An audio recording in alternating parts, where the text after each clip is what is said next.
حضرات ایک اور چیز جو ہے، نکاح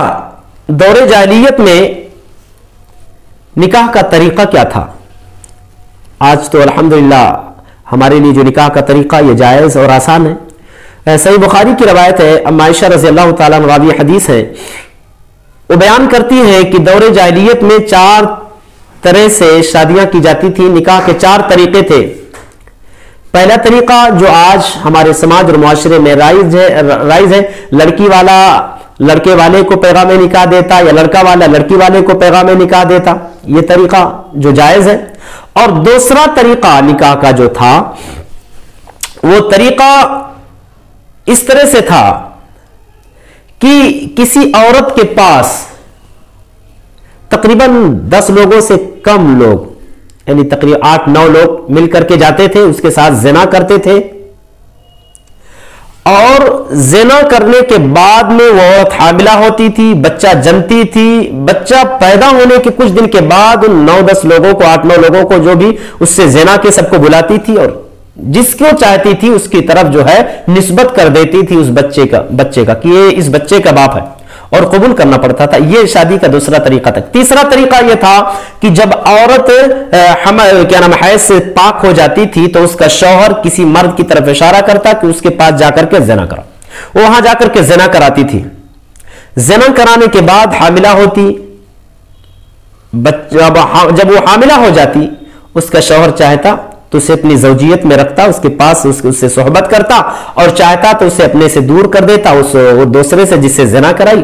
جس کے ذریعے سے حمل ٹھہرا، اس کی وہ بیوی مانی جاتی تھی۔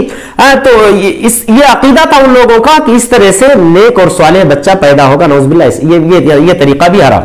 یہ تیسرا طریقہ بھی حرام۔ چوتھا طریقہ یہ تھا کہ کسی عورت کے پاس بہت سارے لوگ جا کر کے زنا کرتے تھے، یہاں تک کہ وہ جسے طوائفہ کہا جاتا ہے، جس کو جو کیا نام ہے رنڈی بھی کہا جاتا ہے نا، یہ زانیہ عورتیں اپنے اپنے گھروں پر علامت ایک جھنڈے لگا کے رکھتی تھی تاکہ لوگوں کو معلوم ہو جائے کہ یہ طوائفہ کا گھر ہے۔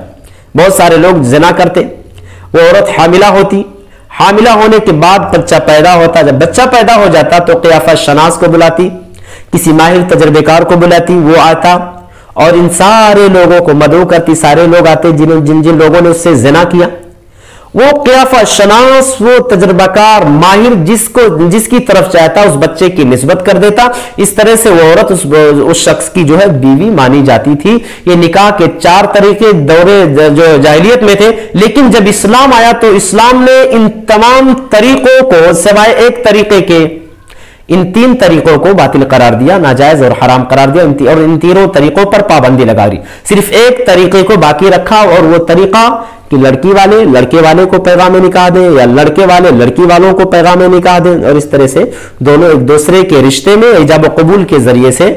شامل ہو جاتے ہیں، اور ازدواجی زندگی یہاں سے ان کی گزارنا شروع کر لیتے ہیں یہاں سے۔ بہرحال یہ نکاح کے دور جاہلیت میں 4 طریقے موجود تھے۔ ہمیں اور آپ کو مذہب اسلام کا احسان مند ہونا چاہیے، اللہ کے نبی جناب محمد رسول اللہ صلی اللہ علیہ وسلم کی لائی ہوئی شریعت کا ممنون و مشکور ہونا چاہیے کہ مذہب اسلام نے ہمیں حرام طریقے سے بچا کر کے ایک جائز اور صحیح طریقہ، ایک پاکیزہ راستہ دکھایا، جس راستے پر چل کر کے ہم اپنے سماج اور معاشرے کو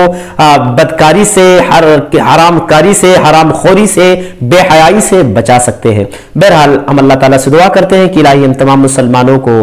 مسائل نکاح کو صحیح طریقے سے سمجھنے کی اور اس پر عمل پیرا ہونے کی توفیق عنایت فرمائے۔ آمین۔ السلام علیکم ورحمۃ اللہ۔